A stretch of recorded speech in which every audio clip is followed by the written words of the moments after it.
Hey, welcome back everybody to the Benos podcast. And today's guest is my good old friend Noel Mikaelian, who I know when he was still very young, and now he's grown pretty big and tall and would probably beat me up in a heartbeat. He's an Armenian-German boxer who grew up in Germany but currently resides in Miami, Florida. We talked about his boxing career, about the boxer's mindset, about how to build a career, how to prepare physically and mentally, and a lot of interesting stories from his path, from stepping into the ring, from what he does to recover afterwards. We talked about sleep. The Oura ring was a topic. So lots of insightful messages from Noel. Please listen in. Please subscribe to this channel. If you liked what you heard, if you didn't like what you hear, you don't have to subscribe. I enjoy doing this, and I hope you enjoy listening to it. And please share, leave a comment, and see you next time. Bye. All right, Noel, welcome to my podcast. Thank you. Thanks for having me. You're the first non-basketball guest on my podcast. Congratulations. Oh, you're thank you. you're a That's a big winner. honor. It's a big honor. After all the tall people, you have a smaller one. Well, you're actually pretty tall for a boxer, as I understand. Yeah. What, Well, I'm six? 6'3", but I'm not a giant like you are, or like a basketball players are. Well, compared to other basketball players, I'm n- not a giant. I'm pretty probably a little bit below average, probably average maybe Mm, 6'4", 6'5" is probably average. yeah. So we know each other. I mean, it's a strange story that our background goes back to, and we had like a nice little chat in German here before we got on because we know each other from Germany. We've met when you were how old were you? I think it was like maybe 2006. You were 16, maybe 16, 15. No, I think it's longer. I think the first time I saw you playing basketball at Cuxhaven, when you were playing and your father was coaching the team, I think I was like, it was must have been 2006 or something. Yeah, 2006. So Yeah, you yeah. how old were you? 16. I think I Six, was like 16. Yeah. yeah, 16, 17, something like it does because Mm, my I finished playing 2007, so it must have been 2006 when you were coming with Khoren to the yeah. game, and your brother too, right? Your brother was coming also, Yeah, Abel. yeah. My brother and my mother, and I remember you didn't play for so long because I think you got injured then, Yep. and we kept coming to the games, but you were coaching with your dad then already the team. And it was always nice to see you playing and like the team and like basketball. That's the first time I was actually at a basketball game, and then I got excited for it. And I love to watch it because it's so fast. It's a very dynamic sport compared to boxing, but I do remember that actually one of the first because I had long injury history, and one of the first therapists that helped me to get rid of some of my pain, and not all of it, but some of Yeah, my pain was Radominkov from Braunschweig. I don't know if you remember him, but he was training Koren in Braunschweig at sometimes. oh yeah, yeah, yeah. That's always, yeah. I remember him. He had like Yeah, this wellness fitness studio, yeah, and yeah, like he yeah, was yeah, helping yeah. Corin also out with nutrition and like training and less injuries. I remember that. Yeah, that's a long time ago. Long time ago, yeah. Long time ago. So you have deep Armenian roots. You were born in Armenia, correct? Yeah, exactly. Well, I'm born How? in Armenia, and my parents immigrated to Germany when I was 4 in 1994. But my father's mother is a pure German, and my mother's mother is pure Greek. So I'm kind of a little mixed. That's why we moved to Germany because my grandmother is German, and she took the whole family after the war breakout between Armenia and Azerbaijan back in the days. Yeah, And so we moved to Germany because she is actually German. interesting. I didn't know Mm. that. So what? How well connected are you still to Armenia? Do you still have a lot of connections? Do you still travel back to Armenia to some point when you have a chance, or like Yeah. I moved also from Lithuania when I was 6 years old, and I still obviously I come back and forth a lot, and I'm here, but it's like you always have, no matter how early you left, you still have a deep Mm. connection with your roots. So how close are you still with Armenia? I'm still very close, although I didn't travel for a long time to Armenia because of many reasons. And with Armenians, it's good because they're spread it all around the world because of the genocide that happened in 1915 when the Turkish killed 1.5 Armenians. Many flew in different countries all over the world. So we have a big diaspora everywhere. So you meet everywhere on earth an Armenian. So you get connected and you always share the mentality and the same like heritage. So you are kind of connected everywhere you are on world with Armenians. And also, if you're raised by Armenian parents who like identify themselves as Armenian, you eat Armenian food, and same like with you, you probably ate Lithuanian food, and watch Lithuanian shows at home, probably play basketball, which Lithuanian people love to play basketball, right? Same with boxing with Armenians, like it's an Armenian sport. Like Armenians always send their children to either it's boxing, weightlifting, chess, or wrestling. Wrestling, yeah. So yeah, I'm still very well connected to Armenians. Even if I got even more connected in the States, because now in the States there are many more. Like in the States and Russia, there is the biggest Armenian community. In Los Angeles, there were like 1.5 million Armenians living there, more than in Armenia itself. Wow. So it's kind of better for an Armenian in the States to be connected to Armenians here than in Armenia or Europe. So tell me, how did you end up going to Florida? Is it in Miami? I forget. It's in close, like it's around Miami. So how did you end up? How did you end up there now? Because you were for a long time. I know you were in Germany and Hamburg, and we saw each other there as well for one period. But then I saw you before. I think it was during the pandemic or before the pandemic that you all of a sudden I saw you in pictures popping up of you in Miami. How did that happen? No, yeah, that's right. Right in front of the pandemic in February, like almost 2 years ago, I moved to Miami. And the pandemic happened and lockdown happened. And in the first 3 months, I was just in my apartment alone. It was like really strange. I just moved in this country and I couldn't go nowhere. Everything was closed.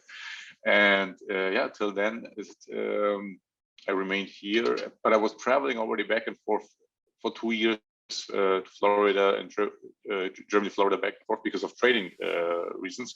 Because my coach was here, Pedro Diaz, the very famous Cuban coach.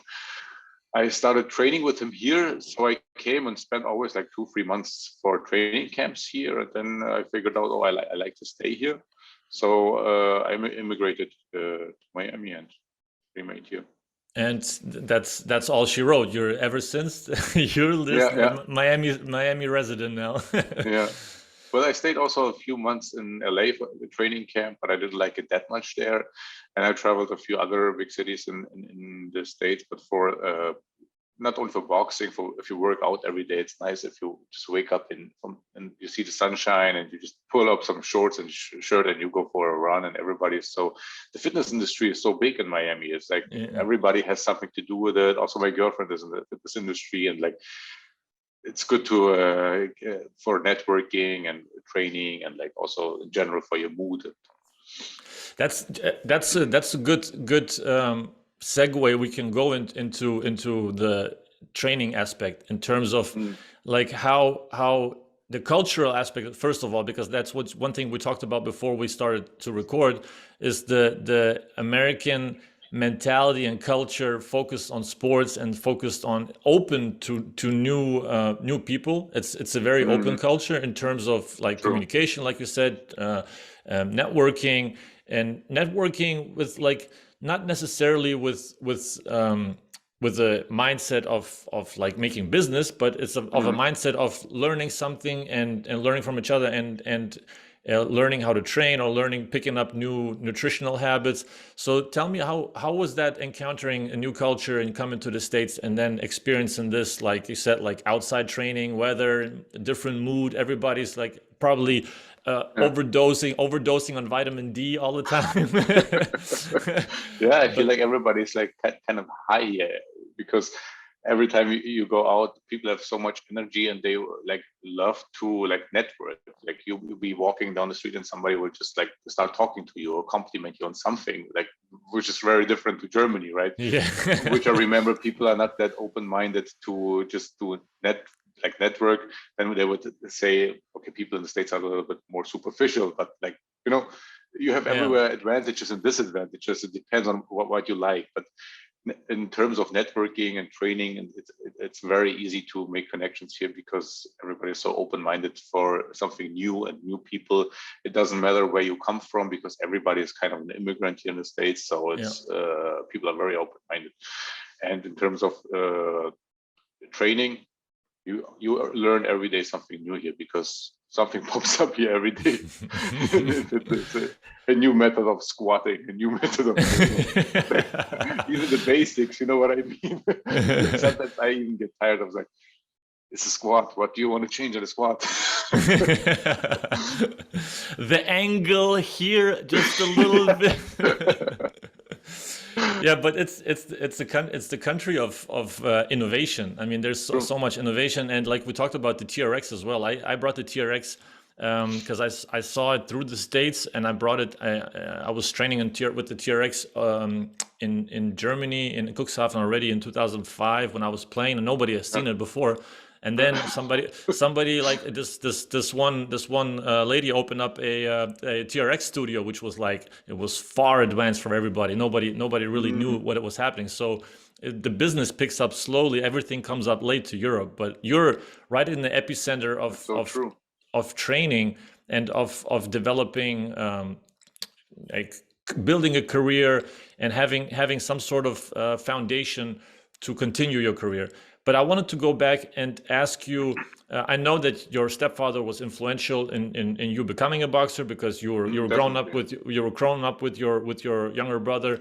You were always watching him, obviously. But how do you go about building a career? Like for me, the career of a boxer is something that I have a hard time fathoming. Like there's so much, the fine line of like which fight to take, which fight not to take, when are you ready to go professional to get the first fight, and how important are the first fights to continue to build your career. So tell me a little bit from your experience, from your career, from your stepfather's career. Maybe you saw something that you took away from that, and how to approach a boxer's career. Well, when I was growing up, basically it was an advantage to see and like be live in the career of my stepfather, who was a world-class professional boxer. So I picked up many things from him, and also all the business. Boxing was so big back in the day in Germany. So you had many good professional athletes there, like Universal Boxing Promotion, the first one. The gym was like right behind next to my school, and I would go there and watch all these champions training. And since a kid, I would always save like who is doing something right, who is succeeding, and who is not succeeding. So I saved kind of in the back of my mind how to train, how to behave, how to be like the management part. What do you need to like succeed in the boxing business? Because boxing business is it's not only a sport, it's also a business. And I had the advantage, as I said, to pick up the mistakes of my stepfather, but also his hardworking mentality, and like kind of pick what it's which will help me on my way to succeed. And then I decided to make a career out of it when I was actually in law school in Hamburg. And after university, I would go to do sparring partner with some world-class fighters like Alexander Alexeyev or Olabi, which were competing for world titles. And I was doing good. And then I got my first professional contract and did like the first fights for like little money, just like that, to put it in my pocket. But as soon as it got better, and people thought I'm like highly talented and like a good prospect, I started to make more money. And so I focused only on boxing, and I wanted to make a good career out of it since I was young. And I dropped the studying, and I was competing. I had my first TV fight after my fifth fight, which would then give me much attention. And I was like, oh, this could go somewhere. And my first manager, and like also my circle around me, told me like, you could be at least the European or world champion. So keep going, keep training. So I loved to train, I loved sports, and I loved boxing. So I made a career out of it. Is there something that you say that like made a difference in your first fights? Like obviously winning is key to win the first Mm. fights, but is there something that you would say in your training regimen that you feel like was like very crucial for improving your fights and the quality of your opponents to further your career?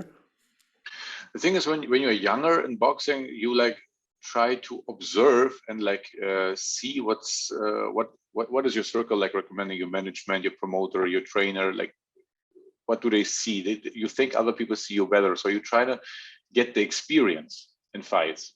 And it's all about winning, of course. And when you're younger, you work harder and you're like a little bit more naive, but you work harder because you have the will, but you don't have the experience, which could be dangerous.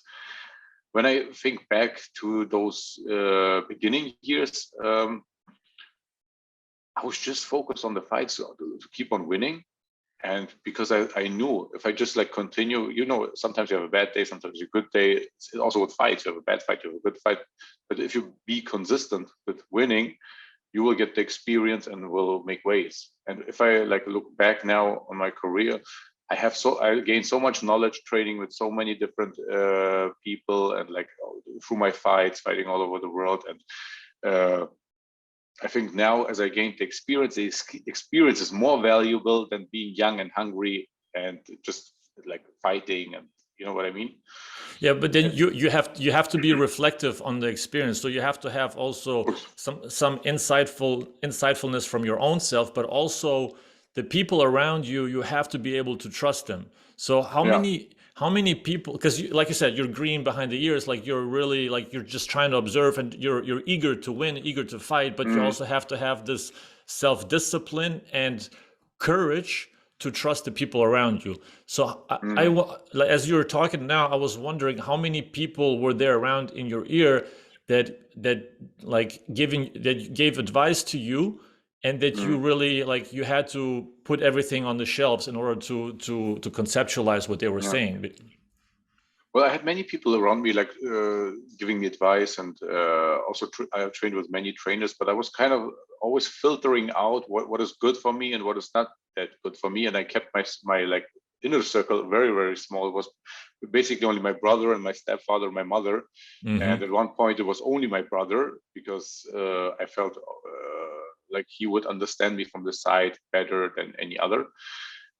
Because he knows boxing, he watched my stepfather's career too, and he was an active professional too, and he was like always a better fighter actually. So I had him always on my right side to give me kind of a reflective view on myself.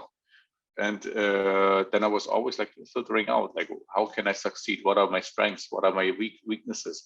How can I like, boxing is a complex sport. Like you can be one fighter is a very physical, strong fighter, so he might have much power. The other fighter has good footwork. The other one is very fast, and then there's the one who is like very skillful and very smart, and then you have the one who's the pressure fighter. So that mixed up, you can't just succeed because you're a power puncher, for example, or you're just fast.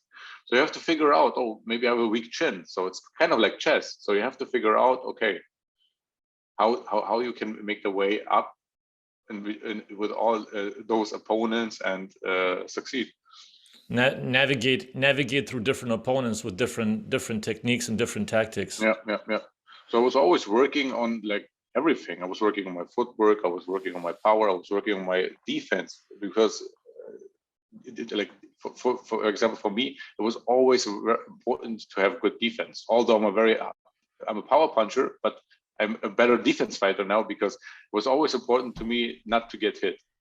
Like there's so many fighters, and so they get punchy and like I don't get health issues or something. I don't need that. I just want to like be champion and like go out of the sport with the same health I came in. So I always was like training on defensive skills and like not getting hit and not being only a clown for the audience to just run into punches or something like that. Because at the end of the day, for me, it was always about winning.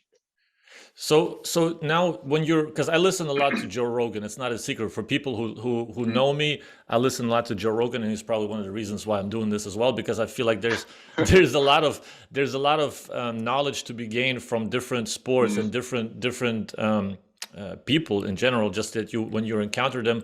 And he was talking also about Floyd Mayweather, because Floyd Mayweather is one of those guys, and I don't know, I might sound like a moron in this podcast because of the questions I asked, so I apologize because I don't. But No. in general, from what he was saying is that Floyd Mayweather is the best technical, if I'm misphrasing, I apologize, but technical boxer who does not get hit or gets hit the least. He's a very good defensive fighter. Exactly. Is that somebody you were watching as well because of that knowledge of how he navigates? Definitely. Definitely. Like you might like like or dislike him because of his like character outside of the ring, or how he is. Like many people criticize him like how he's outside of the ring, and but inside of the ring, like he is an artist. Like he is like his fights. I mean, it's like he's painting like he's painting. You know what I mean? Like he's like Picasso in the ring. He's really how can I describe it? Like, yeah, he's an artist, and boxing is also kind of an art. And look at him, as you said, he was defensive so good, and he mastered all these like shoulder rolls and defensive skills. So he didn't really get hit. So he lasted in the sport how many years? I don't know. I watched Floyd Mayweather. I was like first time 12 or 13. Now I'm 31, and Floyd Mayweather was still like active and still doing fights. So how long he lasted in the sport, and boxing is a dangerous sport. But Yeah, yeah, and still right? healthy, like you said. Like Mm, he's still healthy and fully knowledgeable of what's going on, and very well versed, as you yeah. when you hear him talk. And he does talk. He talks a lot. Yeah. But to get back a little bit on the sparring that you said you gained a lot of experience from, and I was wondering also, and our good friend, our common friend Lee Jecka, who also said Yeah. that I was talking about of what, because he loves, actually he's really into boxing. He was always very much he was boxing himself actually when he was growing up, but Yeah. uh, he was also telling me like to ask, what's did you ever have the experience of boxing or sparring with your brother, against your brother, and what is like if it did get heated to a certain extent, or like, because there's a certain amount of, Mm, still this competition with your brother, like even though like he's definitely. younger, Yeah. but he's, like you said, he maybe you said like he was a better boxer. But like when you step on a ring and you are sparring and you see your brother in there, what's the feeling like? What's going on through both of your heads? Well, as I remember, I sparred my brother since we were like probably 10 or 9 at home. We always like would be fighting around and watching Van Damme movies and like Dragon Ball or something, and then just competing against each other in the living room. But then we, With gloves, with gloves. well, with the snow gloves. And then when we got a little bit older, like in teenage age, I started boxing first. Actually, I was doing taekwondo, and then he joined taekwondo too, and then we switched from taekwondo to boxing. And then all of a sudden he was like the more talented one. He was a southpaw, and he was like picking up everything so quick. Like I had to train long time to pick something up. He was just watching like a fight or playing boxing on PlayStation on a console, and then he was doing that in training. Like how can he do that? He was so talented. At one point, as a teenager, I even gave up. I was like, I just do boxing for like fitness, and so I can be that good like him. And then when I was like in my late teens, I became like stronger and like for professional boxing, like physically mature. And then was also like making a career out of professional boxing, but on a lighter division. And we always sparred and trained with each other. But when I was like grown up, I always like tried to be nice and easy on him, but he would always punish me. Like I don't remember the sparring session which went well, because he would start touching me for real.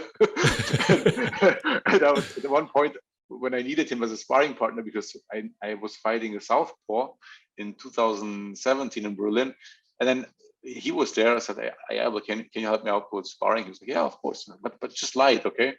And then he was like throwing all these bombs on me, and I was like, just take them, be easy. It's like my head was hurting. I was like, that's so bad. Just take those punches and go. Don't get heated in this. just, yeah, like it's his nature. Like he steps in the ring. He is also like this. his performance, he just punishes you. Like, he's a very good technician, and then if he sees it's open, bam, you get a punch from here, there, and then. But he stopped completely. He's now just studying No. law, or why? No, why did he? Yeah, he is working as a attorney for H&M Cost Group in the labor law office. He is doing labor law. He didn't want to fight. Well, he wanted to, but we had like some, boxing is also related, especially in Germany, very much into the street. And they were like, with the promotion, I was in the Sauerland promotion, and the guys we were training with, there were many incidents which also made my move to the States,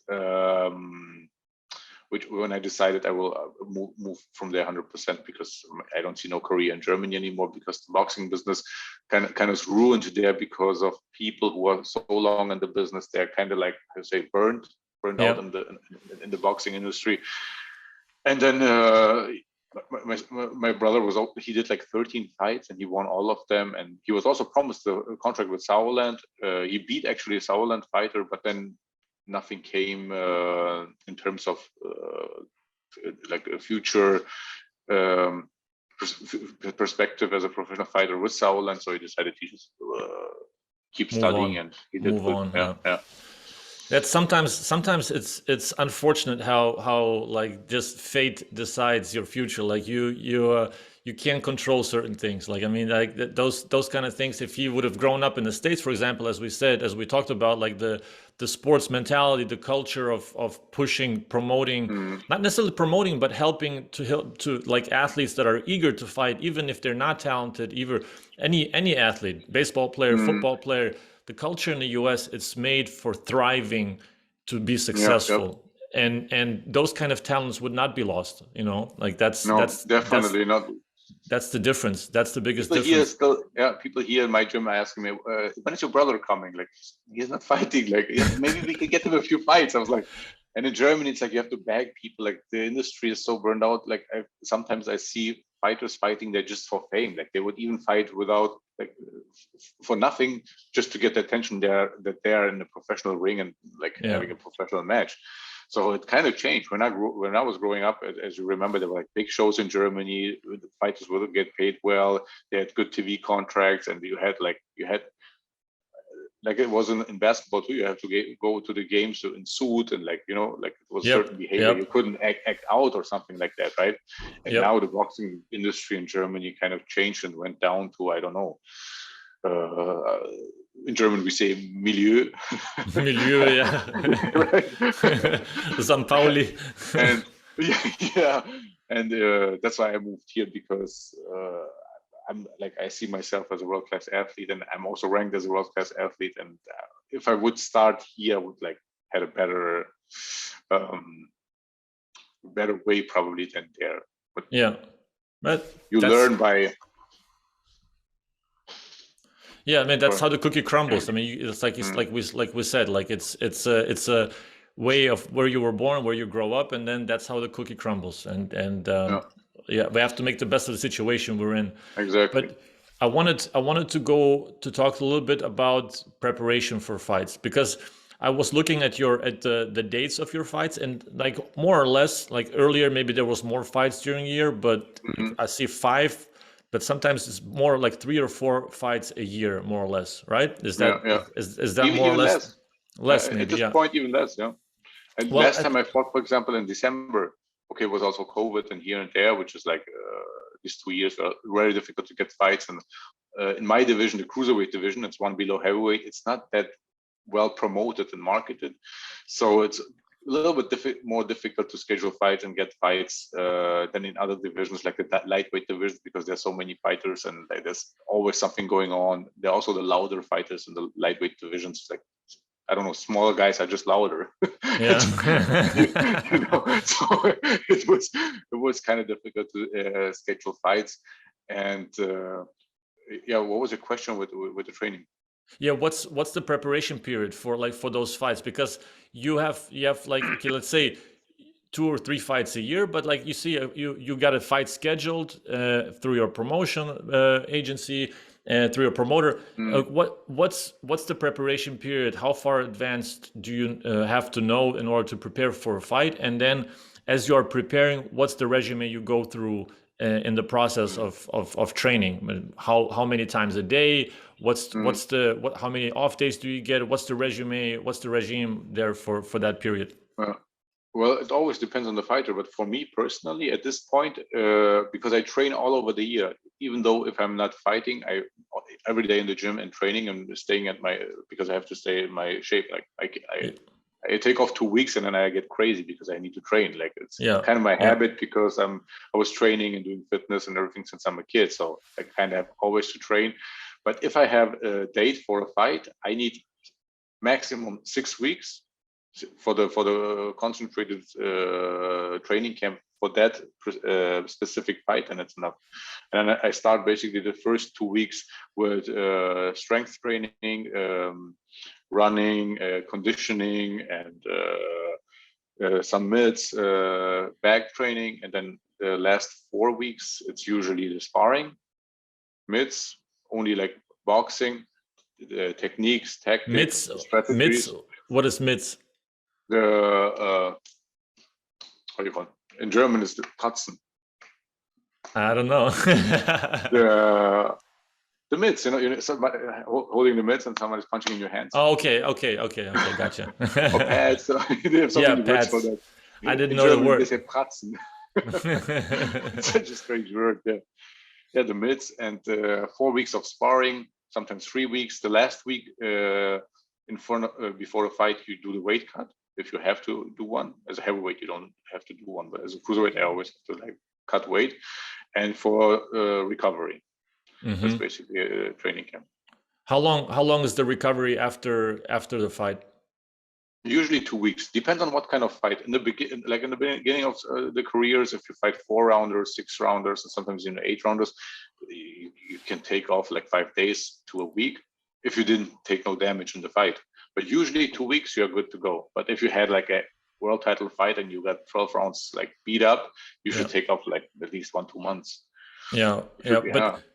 But you cannot. Do you take off completely? Like after let's say a 12-bout fight that was difficult. Do you take off 12 weeks completely, 10 to 12 weeks, let's say, or do you slowly wind down to calm your body down with still doing some cardio work just to let? Usually at least 1 week I don't do nothing, just eating and relaxing and so. But then always my I want to train and move. I start to do with me it's always I start with weights. I start with weights and I like running, and then I go through the different parts of training camp again. What's the supplementation and nutrition process like? What supplements do you take, and what nutrition do you how many calories per day do you have to have? Do you have a nutritionist that helps you out with this? Yeah, I worked with many nutritionists during my career, and usually now I don't even need to know diet plan or nothing, because I fight at 200 pounds and I'm walking around like 215. It's 15 pounds. I lose that in the last week, sweating it out. And boxing is you need much energy, so you have to eat a lot of carbs. It depends on your body style, but for me especially, I need a lot of carbs and a lot of proteins. So I eat usually always healthy, it's 3-4 times a day. I start with oatmeal, coffee in the morning, some fruits, and then in noon I get some rice with chicken. Today I got rice, chicken curry, something like that, and then in between protein bars, shakes after every workout, protein shake, and I take BCAAs and aminos and zinc, vitamin C a lot, and that's basically it. As a boxer, you don't need that much supplements, because at one point I was doing everything, even taking creatine and all these muscle growth things. I got so bulky and heavy I couldn't even move. That's the benefits of understanding and learning your own body and knowing what it needs, what it doesn't need. I also heard that fish oil is good for brain, for the brain, for just in terms of, again, to go back to the sparring part. And that's another thing that I just recently heard today on one of the Joe Rogan's podcast episodes, that they said that that was directed towards MMA fighters that they suffer 10 times more concussion and brain damage in sparring and training than they do in a fight. Is that something that you heard in boxing as well? Definitely. That's why so many injuries in fight happens, because that's also a reason why I hate sparring and hate to do sparring a lot. Like everybody in the gym, my coach is also sometimes asking me, "You want to spar this guy?" Or just like for the timing, just move around and something. I'm like, always no. If I don't have a fight scheduled, I don't spar, because if I get now injured and then I can't prepare for my camp, like who will pay me, for my for my fight? So you have to always like take care of yourself. And the sparrings are hard. Like sometimes you spar like 3 guys in one sparring session and they come all fresh. Like you do like 12 rounds, every 4 rounds they switch a guy, or you spar one guy and then the next round another guy, and they keep resting, and you are like, always sparring, and you get hit so much. Like I remember one time I was sparring so hard, it was in the heat here in Miami. It's also so humid. I couldn't eat afterwards. I was like, I was so dehydrated. I was almost in a coma. And the sparring sessions were way harder for me than any fight I ever had. So you have to be very careful with the sparring, because sparring is necessary, of course, but so many guys take it so hard on sparring here and there. They're often already also burned out for the fight. So, sparring should be like climstone. Like you should like prepare you for the fight. It shouldn't take actual energy from you, which you could use for the fight, right? Unless you happen to step into the ring with Abel for sparring, and then Abel will kick your ass. So there's a fine line to with sparring and training, and not to overtrain yourself and not to overdamage yourself. So it depends. Again, you have to have trustworthy people around you to guide you through these. Definitely. Through these ups. Definitely.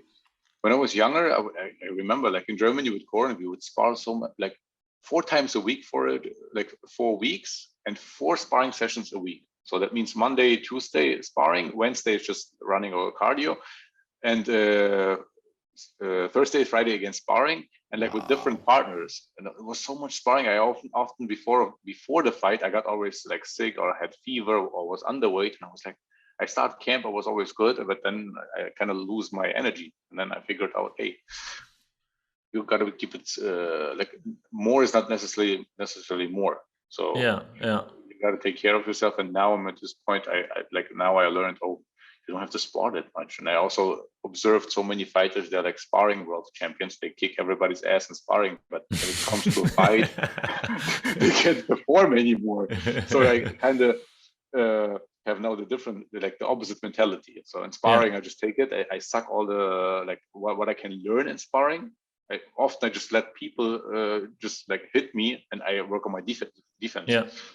So nothing can like shook me in the fight. So I work on my defense, and then when I get into a fight, I start like punching, and like I'm focused. Okay, this is 45 minutes on the stage. You have to perform. You have to be focused, and there's a dangerous opponent. So you gotta have to feel the danger to be on your toes. And that's how I think about it. It's a smart way of doing things, and learning to move better on defense and prepare yourself for the fight in a proper way, of the way you want to fight the fight. So less is more, like you said. And so let's talk about let's do this and show the Oura ring. My girlfriend gifted me this one for my birthday. I didn't even know that such thing exists. There's a couple. There's Whoop strap that also measures, but it's more for training. It's subscription based. And Oura ring. Yeah, I know that's like a strap, right? Yeah, exactly. Yeah, it's for your wrist. Yeah, as a ring, I didn't know that it existed as a ring. Like as a strap, I saw it on the polars also we use for the training. On your body. So what do you, how do you, obviously we know how we monitor the sleep, but how many times do you sleep? How you take a nap, as you also told me before this podcast, but how much emphasis do you put on sleep during your training sessions, your training regime? Yeah, like that's why I got this ring, because I'm a bad sleeper, and my girlfriend found this ring and she was like, you have to track your sleep, because I train so hard, and when I recovered I have so much energy. But then when I start camp, and I like yesterday I did 2 sessions a day. Now like I'm already preparing for a fight, so I also train twice a day sometimes. Yeah. Depends on the session. So and I sweat a lot. Like I'm one of these guys who sweat liters of water, who have to drink water with just salt in it, and just like to hydrate.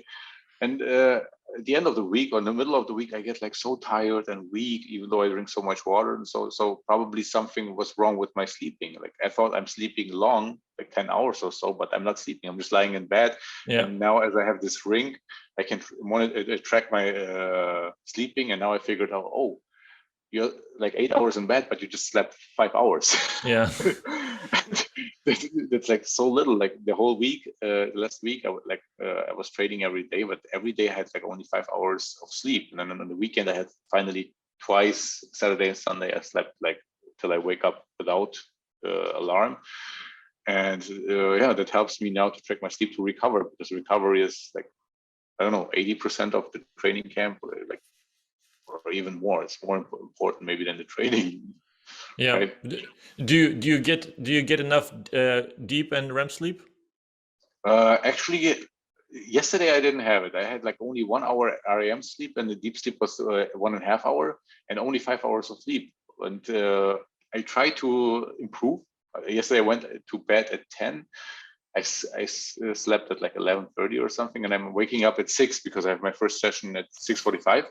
Yeah. And was a little lack of sleep, but yeah, I wake up in the night many times because I drink so much water now. I started now I'm trying now to get 2 gallons of water every day in my body. And as you know, if you drink so much, you're just running. The one half of a day you are drinking, the other half you are running to the toilet. Yeah, so I had to pee so many times in the night. But yeah, now I know that I have lack of sleep, and I'm trying to improve on that. Yeah, that's the one thing I noticed is the earlier, like the most important part of the sleep, and that's what also like the sleep doctors in general talk about, that the first part of the night or the evening is like when the most important part is when you go to sleep at 10, like you said, the 10 between 10 and 2 o'clock in the morning is the most important part of the sleep, because afterwards it's much more difficult to get the deep and the REM sleep. So I noticed that as well. The earlier you go to bed, the earlier I go to bed, the fresher I am in the morning, and I can wake up at 6, 7 o'clock, no problem. But then if I even the same amount of sleep, let's say from 10 till 6 is 8 hours, it's different than from 12 till 8, because the quality, I wake up in a completely different quality of like sometimes with a headache, just because I want to sleep a little bit late, and despite the same amount of hours, it still makes a difference. So. Yeah. It depends probably also on yourself, like when you have your deepest sleep. Like some people have in the morning their deepest sleep, and then some people have like but I read also on this in the booklet of this, they say, as you said, it's the best to have your sleep from midnight to 3 or something. That's the best time to have your deep sleep. Like if you can work on that. I'm trying now. But why did you get the ring? Like you have sleeping problems too, or? I'm a health fanatic, but I got it just because I found it interesting to track my sleep, and just sometimes I look at it just to track and to see how I slept at last night, what time I fell asleep, what time I woke up, because it tells you also like when you wake up and what hours. And I feel like that's what, like, I know, like I said, I was noticing that the earlier I went to sleep, the better quality of sleep I got at the middle of the night. Like you said, from in the 11, 12, 1 o'clock, that's when you like, I'm like flat out sleep. And then I wake up and I notice the difference. So it also depends if you eat too much at night, if you go to bed with a full stomach, and then you see that the sleep was completely shit that night. What is your sleep like in average? How long do you sleep in average? Like more like 8 hours. I try. That's good. Yeah. I put emphasis on that. It's very, because I also, people like the people that are experts in that, they say that naps are very important, especially for athletes. You have to nap, And old school people, old school athletes, they always napped, and then they still carry on after they finish their careers. Their bodies are used to napping, and they do Yeah. it. And in general, it just like it gives you sometimes like this power nap is real. Like you get like a Mhm. 20-minute power nap I'm tired and I feel like my body needs it. It's enough to jolt me Yeah. awake again, and then afterwards I have enough energy. So I listen to my body, I observe my body, just because of, also like I said earlier, I had injuries, I had too many injuries in my past, and through Yeah. the injuries, through the rehabs, I learned my body, I learned to listen to my body, I learned to understand my body better. And people make fun of me because they never had injuries, they don't understand. But once you Yeah. Yeah. learn, you learn to read your body, you learn also how to treat your body. And Yeah. Yeah. then you all of a sudden you feel better, you have better quality of life that way. Other people are lucky and they don't care, they didn't have those injuries, and they can walk through life pain Mhm. free. So Well, yeah. When I was younger, I never did. I napped. I never napped. There was a thing. My stepfather, my former coach, always like, go nap after the first training session. I couldn't. I had so much energy, and I was like, no. If I nap, I want to sleep longer. And then when I wake up, I'm disappointed because I can't sleep anymore and have to train. So I didn't nap. But now I'm like, no, it's good to have like 20, 30 minutes. It makes you sharper, and yeah, your focus is back. And if you are often sore, you are fresher after a nap. And but I exactly. would say 8 hours is good for somebody who drinks so much coffee like you. I see all the time at the coffee shops on Instagram.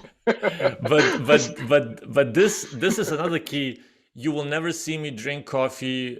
Very rarely you will see me drink coffee past 3 o'clock, 3, 4, maybe That's 4 o'clock, because it's not necessarily that it keeps me from falling asleep. I fall asleep even if I would drink a coffee, let's say an espresso shot after dinner. Sometimes when you're on the road, I try to avoid it, but sometimes you just like I'll still fall asleep, but yeah. the quality of sleep is not as good because the caffeine keeps you from going into the I think the deep sleep, because it just you can see on an Oura ring that whenever I drink coffee at night, I still sleep the same amount of hours, but I don't get enough of, that's a deep sleep. I think it was deep sleep. Yeah. So that's the biggest difference. So I try to eliminate the caffeine in the second half of the day. After lunch, I try not to drink any coffee anymore, and I just drink tea or just water or whatever. And then that way, That's what I do too. it's a much better way of quality of sleep. That's what I do too, because I love coffee. I try to avoid it, and I try to stop. Just wake up and just drink water. So like Yeah.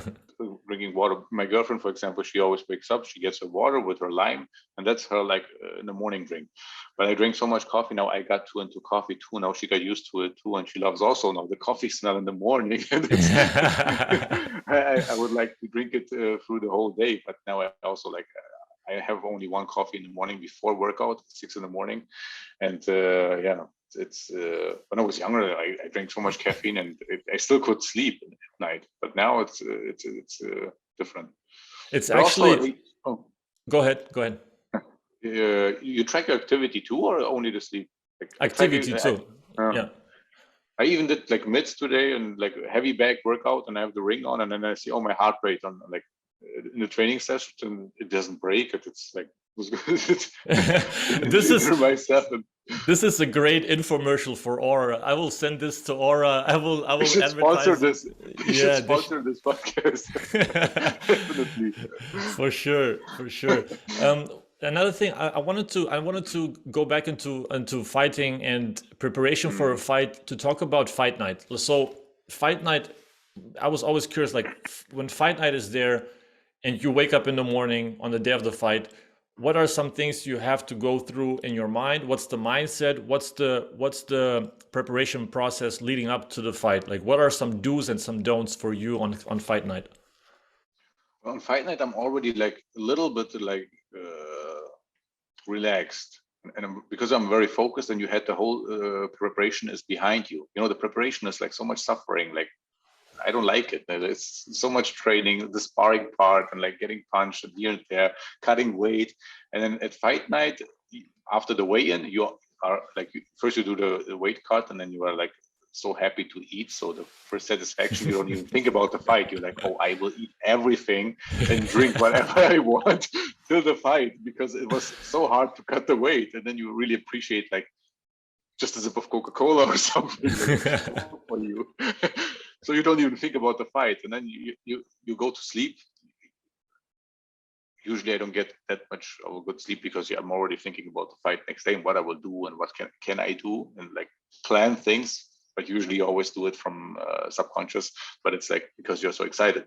At fight day, I usually don't talk to no one. Like really, I'm just like so focused, just like I want to get the fight behind me, and I have my game face on, and I'm like completely into okay, I have to perform. This training camp was not for just for fun.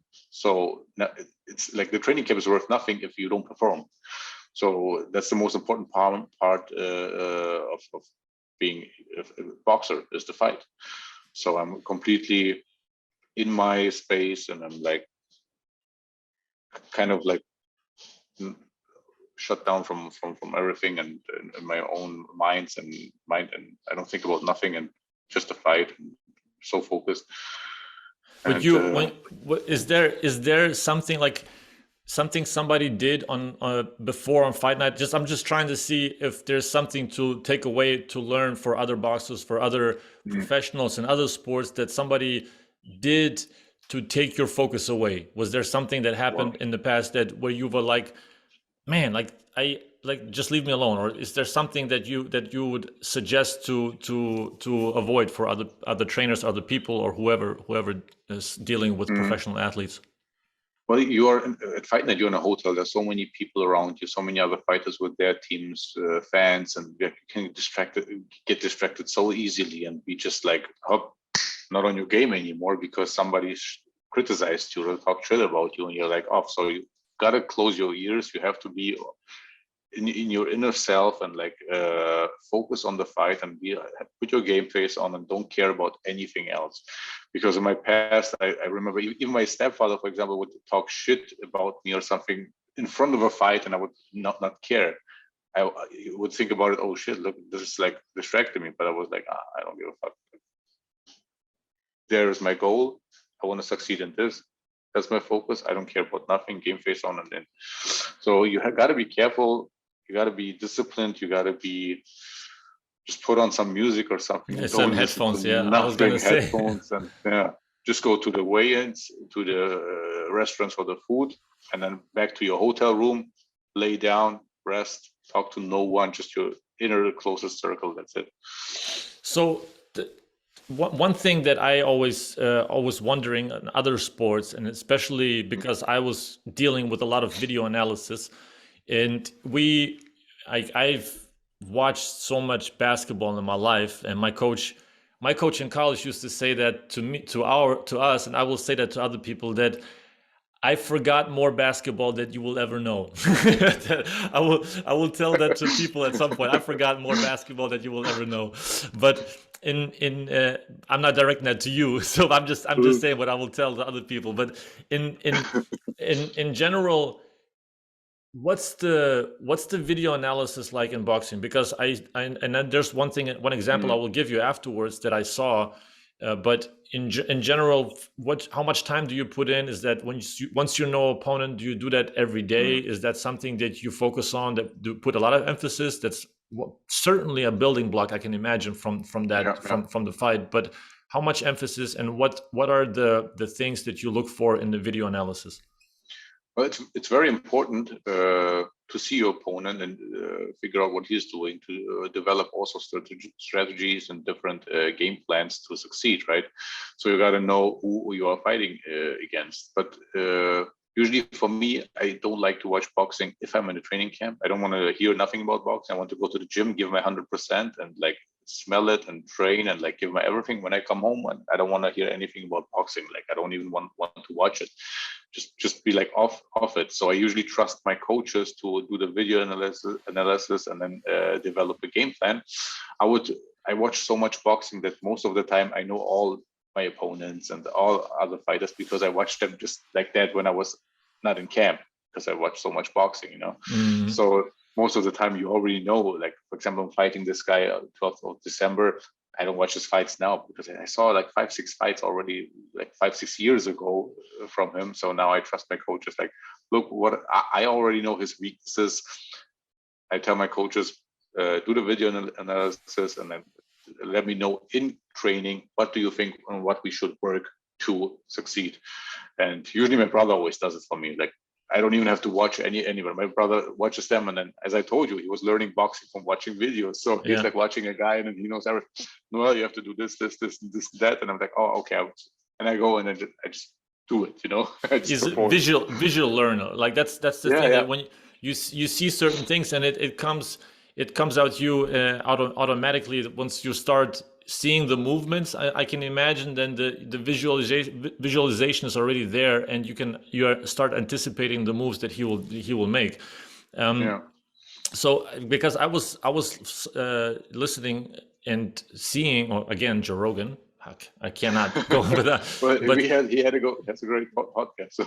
Yeah, and he was showing this video of the Conor McGregor and Aldo fight that happened, and they were showing the green room preparation of McGregor, how he was doing the same move, and he was anticipating how he will knock him out because he knew the move that Aldo will do in the ring.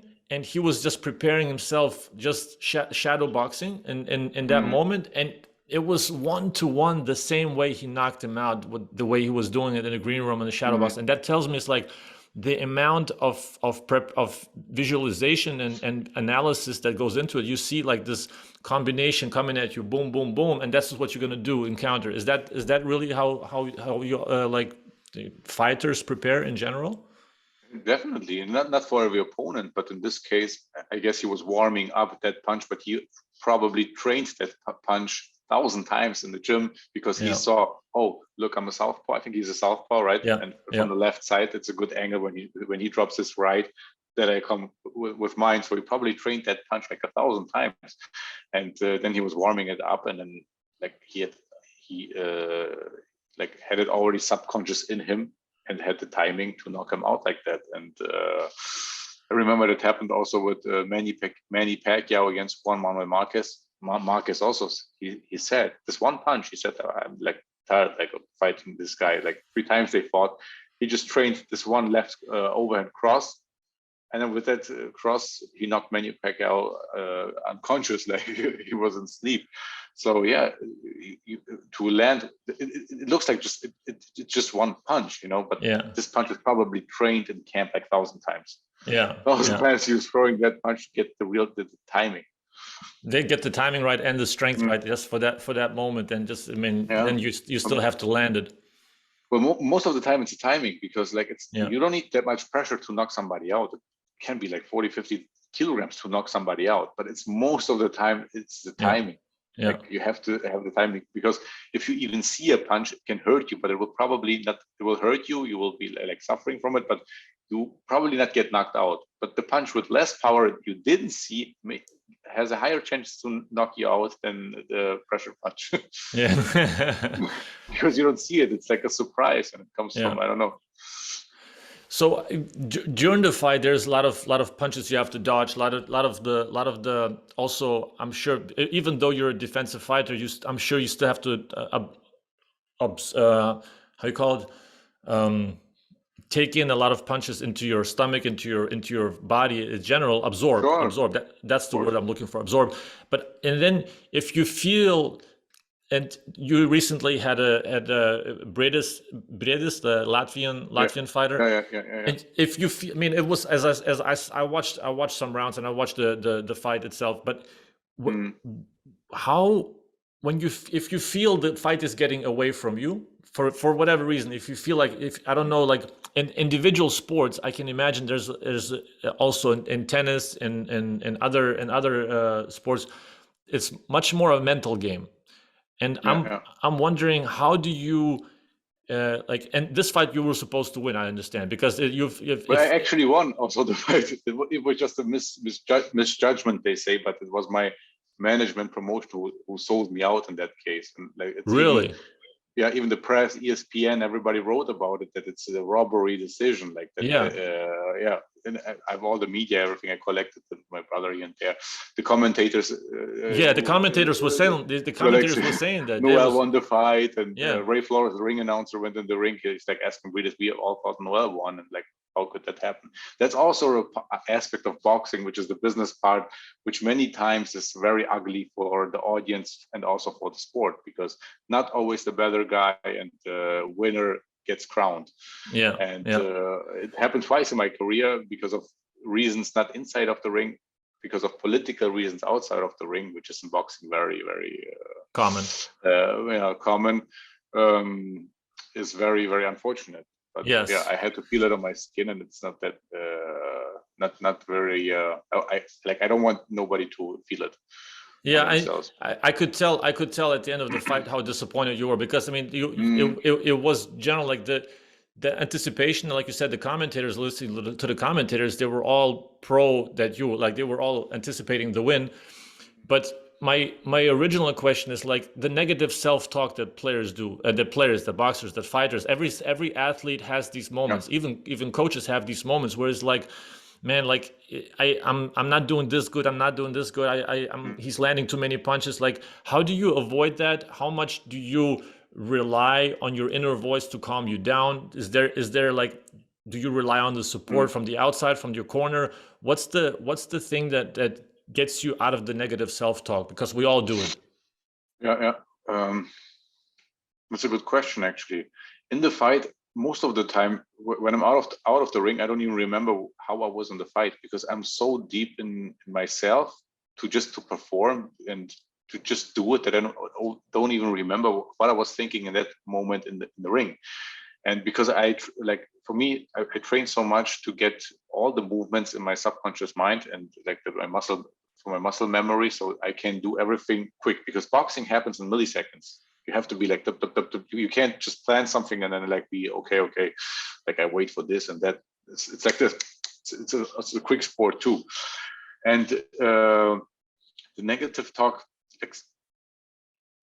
when you fight someone, I remember, it's not always like it goes your way. Like you can throw a punch and you can miss, and then you will doubt yourself and you'll be like, oh shit, no, I probably will lose this fight, or this will happen here and there. And I just like stop talking to myself in that moment. I'm just at that moment, I'm just like, just do it. It's the same for me. It's the same kind of when I'm so sore, so tired from training that I think like I doubt myself and I feel so weak that I will, for example, not be champion or not win this fight because I'm so overtrained and tired. But I still go to work out because I'm just like, be consistent when you work out, go train, stop with that shit. That's just like for a few seconds or like for a certain period of time, you will feel shitty, but for long term, you have to train. Will make you better. It's the same with the negative self-talk. I'm just like, at some moments, I'm just like, just do it. Yeah. Just do it. Just go through it and just exactly fight through it. Literally fight through it. Yeah. Who was it? Wasn't it Winston Churchill or who said that when you are going through hell, keep going? So yes, a lot of times, sometimes in sparring, you get like punched so many times by guys who you would knock out in the fight, like who are not so better fighters than you, but you're so tired and you get punched and then you start doubting yourself. Sometimes you'll be like, oh shit, how couldn't I see that punch? But you're like switching sparring partners back and forth who want to prove themselves. For you, it's just another day in the gym, another day in the office. But for some sparring partners, so it's like, I don't know, for them, my coach sometimes says it's for them, it's a Super Bowl. So they give everything, and you go home with a headache, and you're like, oh shit, how could I get this punch from this guy? And then you doubt yourself, and then you're like, oh shit, I don't feel good about this fight. But at the end of the day, I learned just keep doing, just do it, do it, and stop talking to yourself and put your game face on and just do it like you're going to work, and just like get your routine in and don't be emotional. In basketball, we say next play, because next play, next possession. Don't win the next possession. Because a lot of times and like players get used to, or like they miss a couple shots in a row, or they have a bad call by the referee, bad no call, they didn't get the foul call, and they're so hung up on the referee's decision not to call a foul that they are late to get back on defense, or they Yeah. just is there's so much more happening in the head than physically. And to get on with yourself from that moment, and like you said, like the play is over already, like you have to move on. If you don't move on, there's gonna be 1, 2, 3 next plays, and you're still hung up on the last, like that happened like 2 minutes ago, you know. And basically, while you're in your head, you're out of it, the team is playing 5-on-4, because you are still mentally engaged with something else, and the team is missing you, you know. So I understand. there's a big relationship on that, and I think in that regard, and I think every athlete suffers from that as well, because there's always going to be a moment where there's going to be some negative impulse that you have to swallow, and you have to move on. Definitely. I remember one coach, one strength coach in Hamburg, he told me, we were training, this electric suits, like you have them I on saw your body. that. I saw that. Yeah.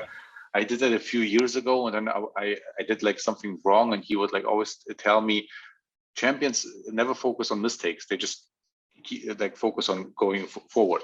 Just like you do a mistake, okay, it happens. Just move forward. Just move forward. Like, and it sticked in my mind, and I kind of like that quote, and I keep doing it like that. Also, as you mentioned with the Swedish fight, I actually won that fight. It was a world title fight. Could change so many things in my career. I was so depressed afterwards, but then at the end of the day, I just keep going on, and now I also don't care. You know what I mean?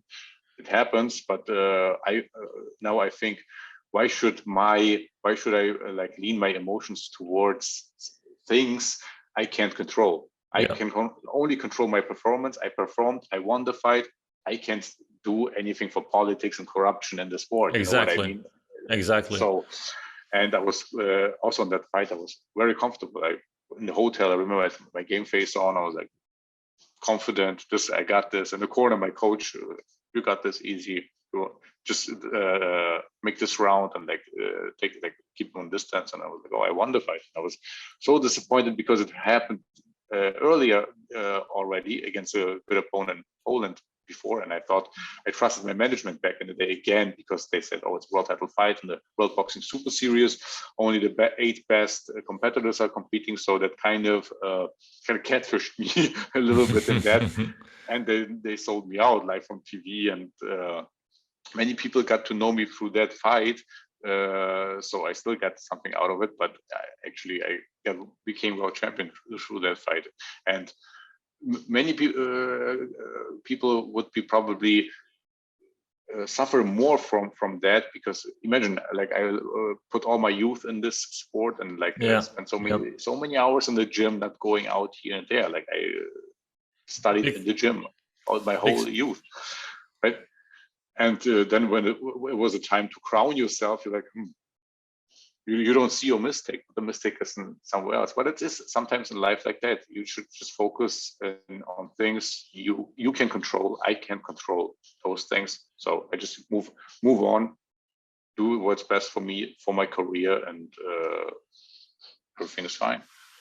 Then, and that's the next thing I wanted to talk about. Moving on after the fights, what you do. We talked about physical recovery, but what do you do mentally to recover, to get away from the fights afterwards? After they said, like, the first 2 weeks, usually you don't do anything. What do you do apart from not doing anything, or apart from sleeping? Tracking the sleep. Tracking your sleep all day long. What do you do to calm your mind down, to get away, and to do something on a personal level, just to get your mind off of things? Well, traveling was always a big part of my life before COVID. Like, since COVID, I didn't move. Like, I traveled in the States with my girlfriend all around, but not like outside of the country yet. But traveling was always a big part of my recovery, because I just love to go into different places, taste different cultures, do things outside of boxing, reading some good books, and spending quality time with friends, and especially with my brother. We used to travel also together, and that's what I usually do. So what? So that I go out partying or something like that. You know what I mean? I just I'm very calm in that sense, and I keep eating the same food that I'm eating also before. Like I love healthy food. I cheat every week, maybe on a pizza, which is not even cheat food, like cheat meal for me, because I lose it so quick. I've got metabolism, and in boxing you need so much energy. So yeah. What books do you read? Lately I got into financial books. So I read. I just finished this. It's like this long book by Tony Robbins, Money Master Freedom. And I read it in English to get my English like better, and it was so long and so complicated, all these financial terms in English. But yeah, that was the last book that I now finished. And yeah, right now I'm reading 5 Steps Ahead from Patrick Bet-David. He has also a very, very good podcast. I recommend it if you want to watch it. Like I don't know that. I don't know. You have to send it to me. Great. He has all these athletes on his show, bodybuilders. He did actually, I think, the last great interview with Kobe Bryant, which was like very, very motivational. It's on YouTube. If you have time, look it up. I'll send you the link. Very good. Was Patrick Bet-David. He's actually Armenian too. Yeah, I know. Pat. That's the guy. Pat David is the guy that did all the mafia. Exactly. Mafia he has also Michael Francesi, Sandy Bull, and like yes. He loves all these mobsters and athletes. I don't know. He's it's a strange mix, but he's got it down. but his podcast and it's so good. I actually first time I saw him was after the Breeders' fight in Germany, and I was watching this. It popped up on my YouTube, and I was like, look at it. And he had so inspirational things, which like also helped me after this Breeders thing. Yeah. And I was like, hey, all this information is out there for free on YouTube. Like he has everything on business, on finances, on how to beat this and that, and it's like so transparent. Politics, like you can find everything. Yeah. And then he has like really quality people on there, which is great to watch. And he now has he came out with a book. It's called, as I said, 5 Steps Ahead, and I'm almost finished with that. But it's a very good book, like good to read, and I'm on that right now. Yeah, that's one thing I wanted to show you was. I'm gonna butcher this. You know this guy. Jackson Rishi Brief. Oh no, that guy I don't know. A Brazilian Jiu-Jitsu. Yes, that's so popular right now, right? Rickson Gracie. It's an unbelievable story. I heard the name. Yeah, I heard his name so many times. You know why? Because my coach got into jiu-jitsu so like much that like he practices all the time in the gym. We have also jiu-jitsu, and everybody's talking about jiu-jitsu. So I heard probably the name of him from them. You absolutely have to read this. It talks about breathing. His story is amazing, but breathing, breath is like one of the most important things also in sports. To get back into the preparation, also in boxing in the ring, is there a certain breathing method that you have to use in order to stay alert all the time and not to get tired? You need, especially if you're like athletic body type and you have many muscles, you always need much oxygen, right? And in boxing, it's like you're fighting somebody, so you could get knocked out in front of thousands of people. So you're always like a little bit nervous, and you already get a little bit tired by this by this tension, you know. And breathing. I remember when I didn't have much experience, I would go into the fight, and I would be training so good, but in the fight I wouldn't breathe. Like it was like so. The tension was like so much that I was like breathing inside, like. And then I remember one doctor I was working with, he showed me like, I don't know how you call it, Zwerchfell in English. Like you have to press it in and out, and like to get like all the bad air completely out, and then suck all fresh air deep in and out. Diaphragm. Diaphragm is called. Diaphragm it's called. Yeah. I remember when he was telling me about it, and I was like, oh, man, like if I would breathe all the time like that when I'm also working out, you would get less tired. So it's very important.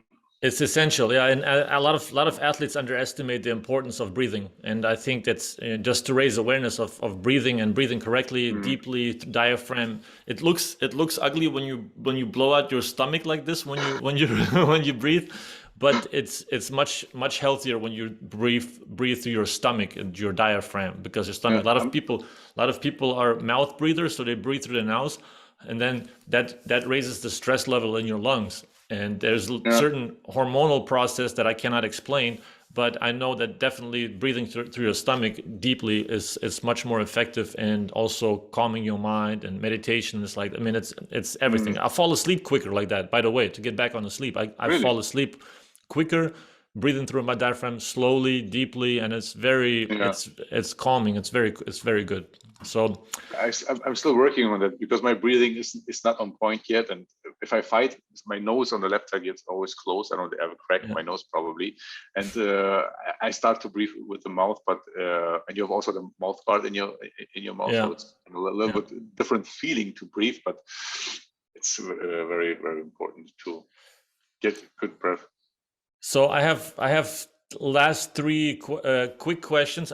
Usually for basketball people, I do let's call it Mm. ATOs, after timeouts. It's just quick hitters. Yeah. But for you, I call it three quick hits below the belt. Low balls, yeah.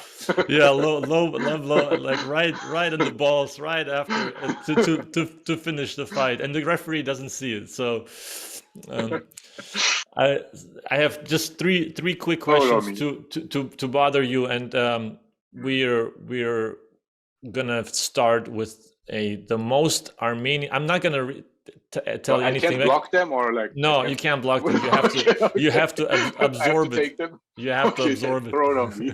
it. So the first one, the most Armenian thing you still do today. Oh, tell everybody how great Armenians are. that's, that's, like people around me get already tired, even my girlfriend, because like Armenians are not so known like all over the world. Like sometimes in some parts of the world, you say you're Armenian, like, oh, where is Armenia? I don't know the country because it's so small, right? Yeah, And it's not like so well known. But there's so many Armenians. They did something to improve the world, like developing the ATM machine, or like MRT, or like the GNC, the store was yeah. actually founded by an Armenian. There's so many like things that I have made by Armenians. The best chess player, Garry Kasparov, is Armenian. So I keep telling always my friends in my circle, and everybody's like already tired. They're like, yeah, okay, like Armenians invented the world, and every Armenian does that. So it's And but many people wouldn't know that Armenians know what Armenians did, but many other people probably wouldn't know unless you like yeah, us. You know. it's not that common. That's why it's Armenian population all over the world is just 10 million people. Yeah. And 1.5 are living in LA, so like you don't hear so much about them. And I can't advertise with Kim Kardashian, like she's Armenian, but she's probably not the best role model to mention. So I always come up with somebody new. Like the other day, one of my friends in the gym, he came up. He's like, Michael Francesi, this old mobster, Yeah. one of the biggest earners during the mobster days. He's coming up with a wine brand, and he's like, my buddy is telling me, don't flip out that I'm telling you, but his partner is Armenian, and they're doing Armenian wine. I was like, oh. They're everywhere. They're everywhere.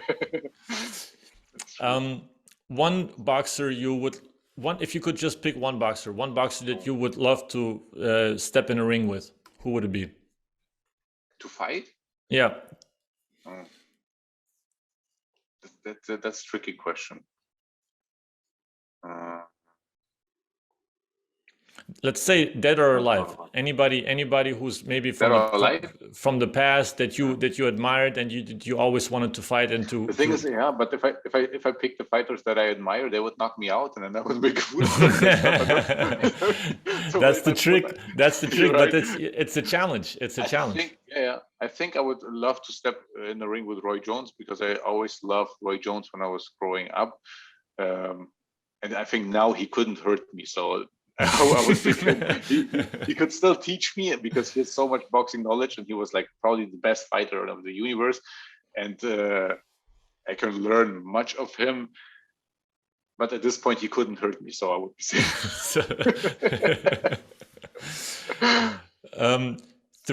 Three things. This is the last one. I want three, because I heard you say one thing on one of the interviews you had, but I would like to know 3 things you would want to do after you finish your career that you are not allowed or you cannot do now. I'm already, my girlfriend has me online for skydiving. Like I could do it now, but I think like I want to be like get my title world belt officially, and then I can like injure myself skiing or skydiving. No, so actually, yeah, we were supposed to go to Colorado for skiing now, but now I have my fight for February. So my girlfriend was still pushing for it. So I was like, I never skied. What happens if I injure myself and then my whole career is all on the line? Exactly. Yeah, you don't go skiing. I'm all ready for skiing and skydiving.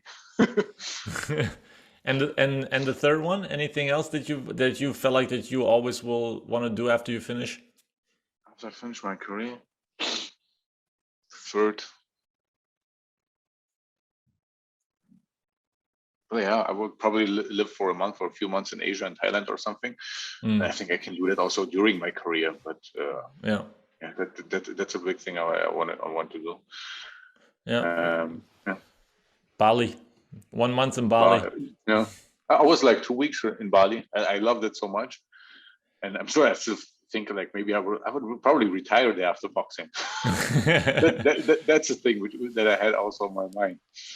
It's one of the best surfing spots. That's one of the first time I went surfing. Actually, for Lee's wedding, I was on Bali. On Bali, Lee had his wedding there, and we went to surf there, and that's the first time I stood up on the board and I was surfing. So I felt really cool on that day. But you got into it, like it's growing on you. It's a hobby now, or? I can't. I mean, it's not something you can do in Lithuania on a daily basis. I can surf in the snow. I can snowboard over here. Snowboard, right? And my brother that's surfing one time. He's like, "Hey, Noel," like he did it in England, and he was like, "I didn't know that I would like it so much, but what if you catch the wave and you are on the wave and you're so smooth on the wave, it gets addicting. Like you want to have that feeling again when you're on the wave." Yeah. So I didn't do that yet, but I would like to try that. And yeah, I know Bali is a great spot for it, but I didn't try it out. I don't know why. I was just on my scooter all day and like eating and getting massages because they're so affordable. And cheap. Yeah. And I remember I actually I had to travel to LA from Bali, and I had a stop in Sydney for like 14 hours or something, and I wanted to stay for a few days to see Lee, but I was so afraid because I had to do my taxes. It was like already like April 15th is in the States, always the last day, and I didn't have no social security card, so I just traveled to LA to get my social security card. So I couldn't spend a few days in Australia. Yeah, you better pay those taxes in the US. Everywhere, everywhere, right? Yeah, in the US, the IRA will get you. That's there's no joke there, no joking around. Well, in Florida, we have the advantage that we don't have no income tax. Like you pay federal tax. Yeah, that's like very, very nice if you compare it to Germany, for example, where half of your salary goes always to taxes, and they always keep finding something in the past that you have to pay. In Germany, which you don't know about it. That will be probably also a point by to Bali or something like Asia to have like a relaxed life. Latin America, Mexico, maybe. Yeah, sunny, where it's sunny. Yeah. All right, Noel, we did it. I appreciate it. I appreciate your patience. I appreciate you taking my rookie questions that I'm. Oh, they did. I was surprised about the questions. Like they're not rookie questions. Definitely some very interesting talking points we had, and I really enjoyed it. And thanks for having me. It was a pleasure. Thanks for coming on. It's been pleasure. Pleasure's been mine, and I know once we get off, we're going to continue to talk German again and just talk about the podcast some more. Thanks again, Noel. Thank you.